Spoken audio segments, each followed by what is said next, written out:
ஒரு அம்மா தன்னுடைய பையன்கிட்ட 2 தட்டை கொண்டு வந்து நீட்டுறாங்க. ஒரு தட்டுல முட்டையும் சாதமும் சாம்பாரும் இருக்கு, இன்னொரு தட்டுல வெறும் சாதமும் சாம்பாரும் மட்டும் இருக்கு.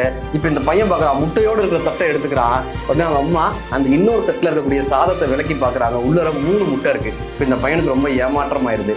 மறுநாள் இதே மாதிரி அவங்க அம்மா ஒரு தட்டுல முட்டையும் சாப்பாடும் இன்னொரு தட்டுல வெறும் சாப்பாடுமா எடுத்துட்டு வந்து நீட்டுறாங்க. இப்போ உனக்கு என்ன வேணும்னு உடனே அவன் யோசிச்சுட்டு வெறும் சாப்பாடு இருக்கக்கூடிய அந்த தட்டை எடுத்துக்கிறான்.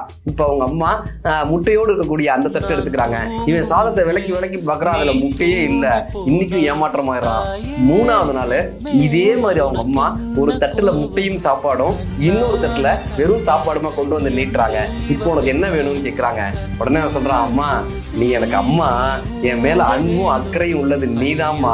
எனக்கு எது நல்லது, எனக்கு எது வேணும்ன்றது உனக்கு தெரியுமா, நீ பார்த்து கொடு, எனக்கு எது பெஸ்ட்னு பார்த்து நீ ஏன் கொடுமான்னு அந்த முடிவை அம்மா கிட்ட கொடுத்துடுறான். இப்ப அம்மா 3 முட்டை இருக்கக்கூடிய தட்டை அவன்கிட்ட கொடுத்து தன்னுடைய தட்டில் இருக்கக்கூடிய ஒரு முட்டையும் எடுத்து அவன்கிட்டயே கொடுத்தாங்களாங்க.